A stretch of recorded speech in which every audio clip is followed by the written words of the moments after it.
پاک میں اللہ تعالیٰ نے جن اولو العزم پیغمبروں کا ذکر فرمایا ہے ان میں ایک اہم ترین شخصیت حضرت یعقوب علیہ السلام کی ہے۔ حضرت یعقوب علیہ السلام کا ذکر پورے قرآن میں مختلف عنوان سے 16 مرتبہ ان کا تذکرہ آیا ہے، اللہ نے ان کا ذکر فرمایا ہے۔ اور حضرت یعقوب علیہ السلام بڑے عظیم الشان پیغمبر ہیں، اس لیے کہ ان کے والد حضرت اسحاق علیہ السلام یہ بھی نبی تھے۔ انہی کا ایک نام اسرائیل ہے، بنی اسرائیل جن کی اولاد کہلاتے ہیں۔ اسی طرح ان کے چچا حضرت اسماعیل علیہ السلام وہ بھی ایک اولو العزم پیغمبر ہیں، جن کو حضرت ابراہیم علیہ السلام ان کے والد نے اللہ کی رضا اور خوشنودی کے لیے اللہ کے حکم کے مطابق قربان کیا تھا۔ عید قربان یا عید الاضحیٰ، قربانی کی عید انہی کے یادگار کی طور پر منائی جاتی ہے۔ اسی طرح حضرت یعقوب علیہ السلام کے دادا ابو الانبیاء حضرت ابراہیم علیہ السلام آپ بھی ایک بڑے اولو العزم پیغمبر ہیں۔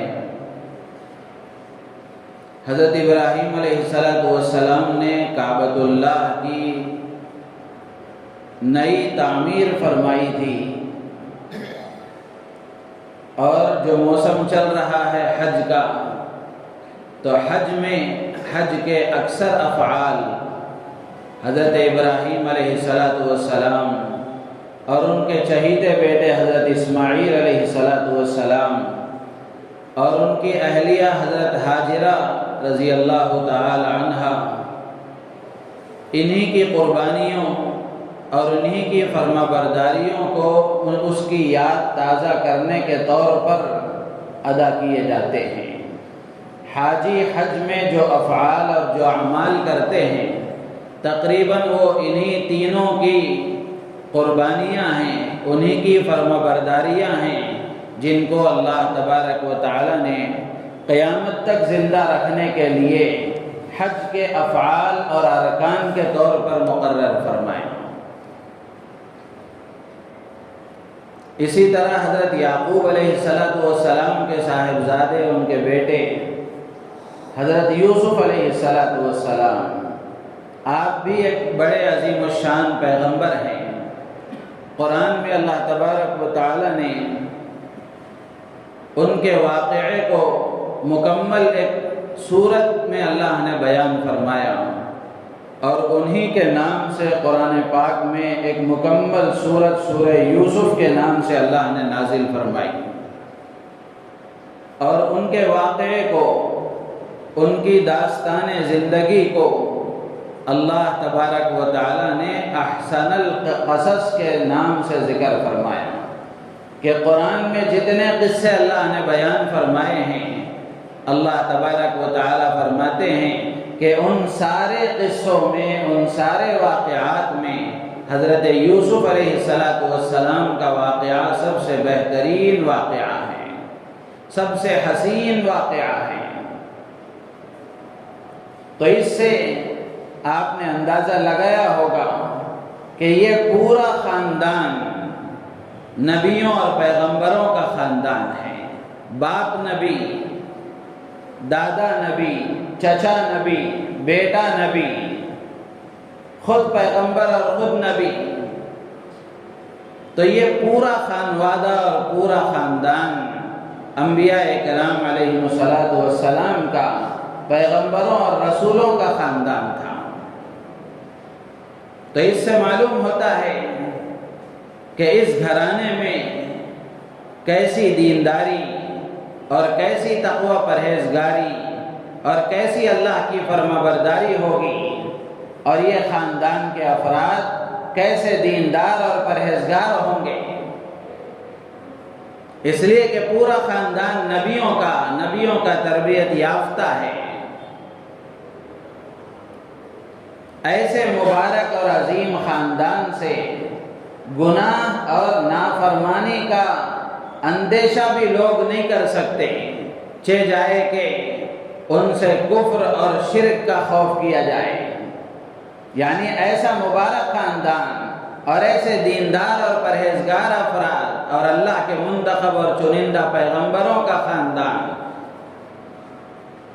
ان سے گناہ کے صادر ہونے کا بھی اندیشہ نہیں کیا جا سکتا، چہ جائے کہ ہم ان کے بارے میں یہ تصور کریں کہ یہ دین سے ہٹ کر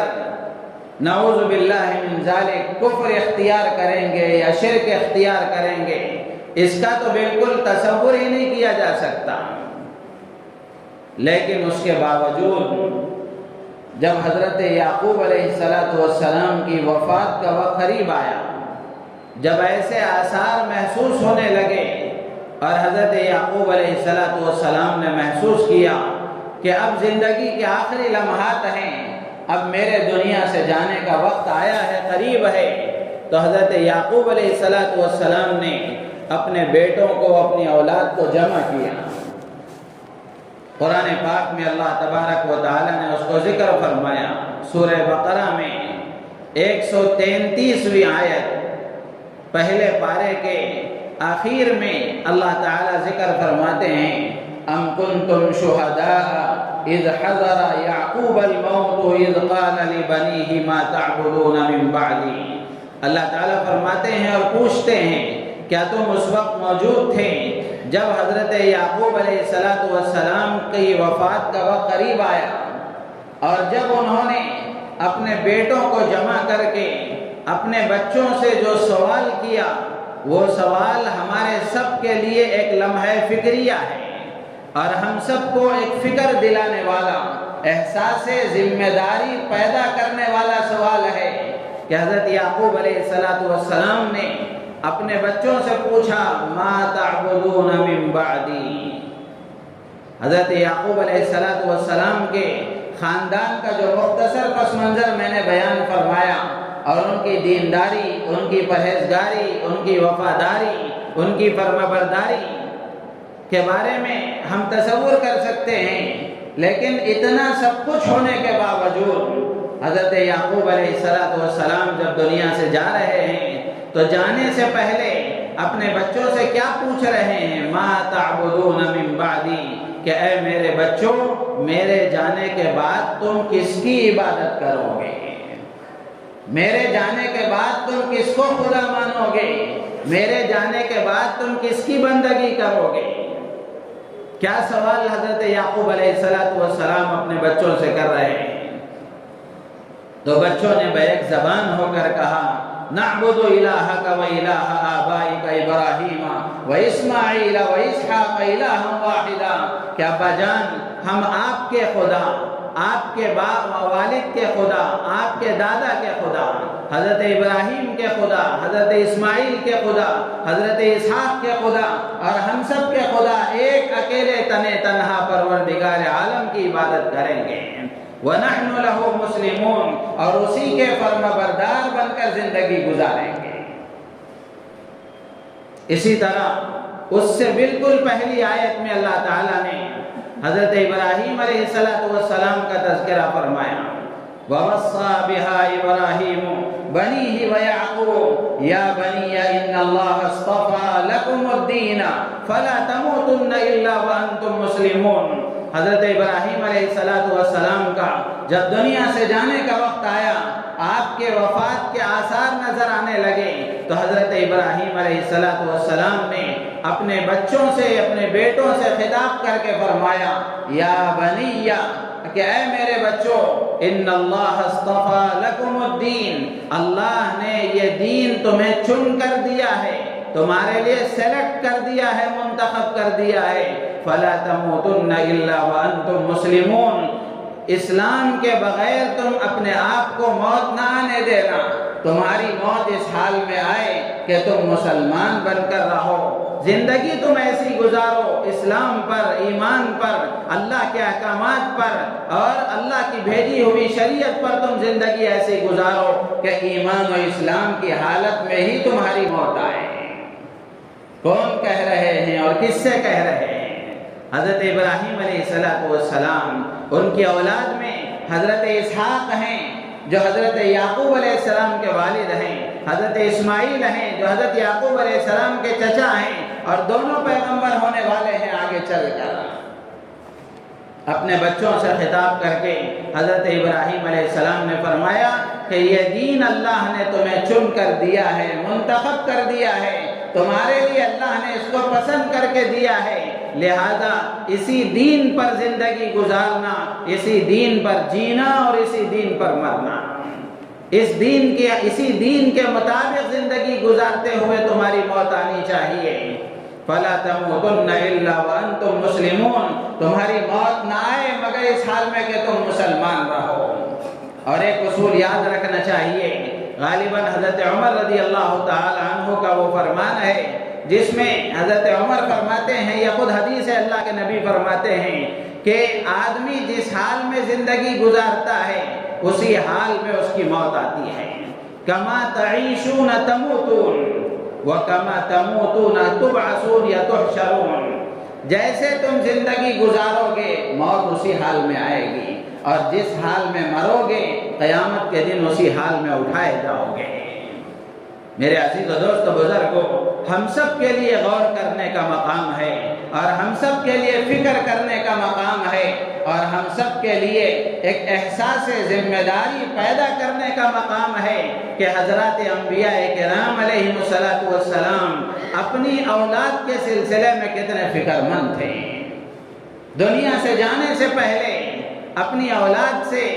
اس بات کا اطمینان کر لینا انہوں نے اپنی ایک ذمہ داری کا حصہ سمجھا، اپنا فرض سمجھا، اور اپنی اولاد کو گویا ایک نصیحت کرنے کے لیے انہوں نے آخر وقت میں اپنی اولاد سے یہ پوچھ لیا کہ تم کس دین پر زندگی گزارو گے اور کس دین پر قائم رہو گے۔ انبیاء کرام علیہ السلام کو یہ فکر لاحق تھی کہ انبیاء کرام علیہ السلام یہ چاہتے تھے اور اس بارے میں فکر مند تھے کہ میری اولاد کے دین کا کیا ہوگا اور میری اولاد کی دین پر قائم رہنے کا معاملہ کیا ہوگا۔ تو میرے عزیز و دوست بزرگوں، حضرات انبیاء کرام علیہ السلام اپنی اولاد کے سلسلے میں اتنی فکر کریں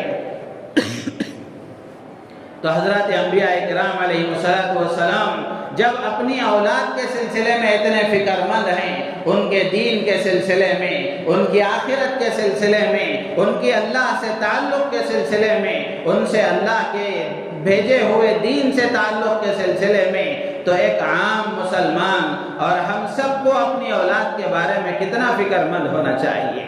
ان کا خاندان نبیوں کا، سارا خانوادہ پیغمبروں کا، اس کے باوجود پیغمبر اپنی اولاد کے بارے میں اتنے فکر مند، تو مجھے اور آپ کو سوچنا چاہیے کہ کیا اس بات کا خیال ہمارے اندر کبھی آیا کہ ہم نے اپنی اولاد کے بارے میں یہ سوچا ہو کہ ان کی زندگی کس دین کے مطابق گزر رہی ہے اور ان کا خاتمہ کیسے ہوگا، ان کی آخرت کے بارے میں ہم کیا فکر کر رہے ہیں اور کیا کوششیں کر رہے ہیں۔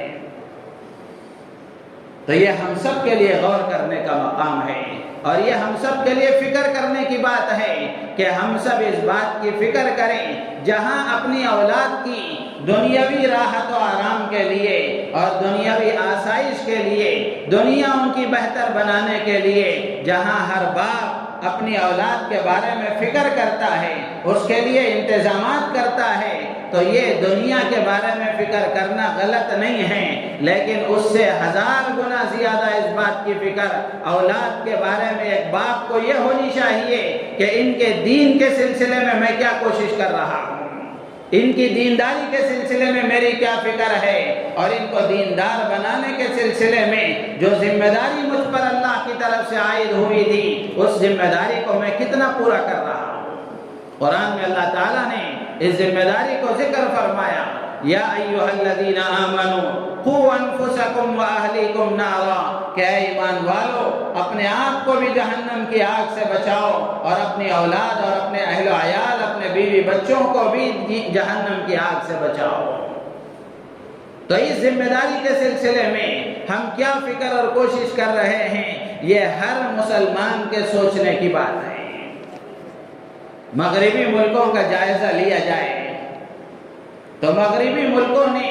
گویا اپنے مذہب سے اپنا رشتہ بالکل توڑ لیا ہے۔ وہاں کوئی عیسائی ہے تو وہ عیسائی بھی اپنے کچھ روایات پر عمل کر رہا ہے، تو وہ بھی ایک مذہب اور عقیدے کی بنیاد پر نہیں، وہ بھی ایک تہذیب کی بنیاد پر، ایک تمدن اور کلچر کی بنیاد پر عمل کر رہا ہے۔ مذہب کی پختگی اور مذہب کے سلسلے میں مضبوطی جیسی ہونی چاہیے، وہاں مغربی کلچر میں وہ چیزیں نظر نہیں آتی۔ اور جن ملکوں میں یہ صورتحال ہے کہ ان ملکوں نے مذہب سے اپنے آپ کو بالکل آزاد کر لیا، اللہ کا فضل و احسان ہے، ان ملکوں میں بھی جو مسلمان بستے ہیں وہاں مسلمانوں میں بھی ایک بڑی تعداد ایسی ہے جن کا دین محفوظ ہے، جن کے اندر اپنے مذہب کے سلسلے میں مضبوطی ہے اور مذہب کے سلسلے میں استحکام ہے کہ وہ دین کو مضبوطی کے ساتھ اپنائے ہوئے ہیں۔ ایسے ملک جہاں عورت پر لباس ایک ناقابل برداشت بوجھ ہے اور جہاں کے نوجوان لڑکے اور لڑکیاں نئے نئے فیشنوں میں مبتلا ہیں، ایسے ملکوں میں بھی مسلمانوں کی بڑی آبادی اور مسلمانوں کی اچھی خاصی تعداد عورتوں کی برقع پوش ہے، باحجاب ہیں، اور بہت سارے نوجوان ایسے ہیں جن کے چہروں پر داڑھیاں ہیں، جن کے سروں پر عمامے ہیں اور جن کا لباس سنت کے مطابق ہے۔ ایسے ملکوں میں بھی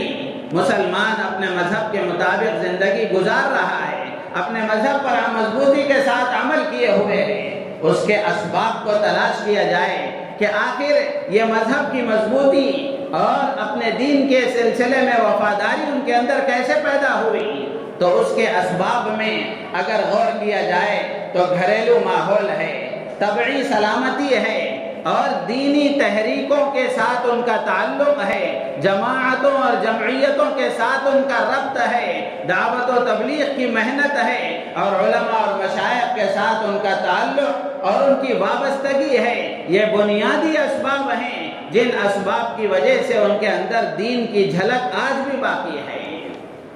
اور بصیرت رکھنے والے، دل کی آنکھوں سے دیکھنے والے بتاتے ہیں کہ جہاں یہ سارے اسباب ہیں، ان سارے اسباب میں سب سے نمایاں کردار مسلمانوں میں، مغربی ملکوں میں رہنے والے، یورپی کنٹریز میں رہنے والے مسلمانوں کے اندر دینی مضبوطی کے باقی رہنے اور دینی مزاج کے باقی رہنے اور دین کی کچھ نہ کچھ جھلک ان کے اندر باقی رہنے میں سب سے نمایاں کردار مکاتب کا ہے، سب سے نمایاں کردار مکاتب کا ہے۔ اور وہاں جو مسلمان آباد ہیں، اکثر یہاں سے گجرات کے مسلمان تاجر یہاں سے ہجرت کر کے ان ملکوں میں گئے، اور وہاں کے ملکوں میں جب یہ گئے یہاں سے تو اپنے ساتھ ساتھ مکتب کا نظام بھی ساتھ لے کر گئے۔ گجرات کے مسلمان جہاں بھی بستے ہیں وہاں جہاں وہ اپنے تجارت کا انتظام کرتے ہیں، وہیں اس بات کی بھی ان کی پوری فکر ہوتی ہے کہ ہمارے بچوں کے لیے یہاں مکتب کا انتظام ہو، پڑھانے والے معلم کا انتظام ہو، یہاں مسجد اور عبادت کی کوئی نہ کوئی جگہ بنائی جائے۔ آپ دنیا کے ملکوں میں دیکھ لیں، گجرات کی مسلمان برادری جن ملکوں میں بھی گئی ہے ان ملکوں میں انہوں نے مساجد بنائے ہیں، مکاتب قائم کیے ہیں اور اپنے بچوں کے دینی تعلیم کا انہوں نے انتظام کیا ہے۔ ریاست گجرات میں آج بھی بہت زمانے سے مکاتب کا ایک مضبوط نظام قائم ہے، مکاتب کا ایک مضبوط نظام قائم ہے۔ وہاں یہ سلسلہ آج سے نہیں برسوں سے ہے، وہاں کے اکابر کی محنت کا نتیجہ ہے کہ گاؤں گاؤں میں مکتب قائم ہے، اور اس بات کی کوشش ہوتی ہے کہ جو بچے اسکولوں میں، کالجوں میں، کانوینٹس میں، عصری تعلیم گاہوں میں پڑھتے ہیں، گویا ان تمام محلے کے سارے بچوں کا مکتب میں پڑھنا لازمی اور ضروری ان کے نزدیک یہ قرار پایا ہے۔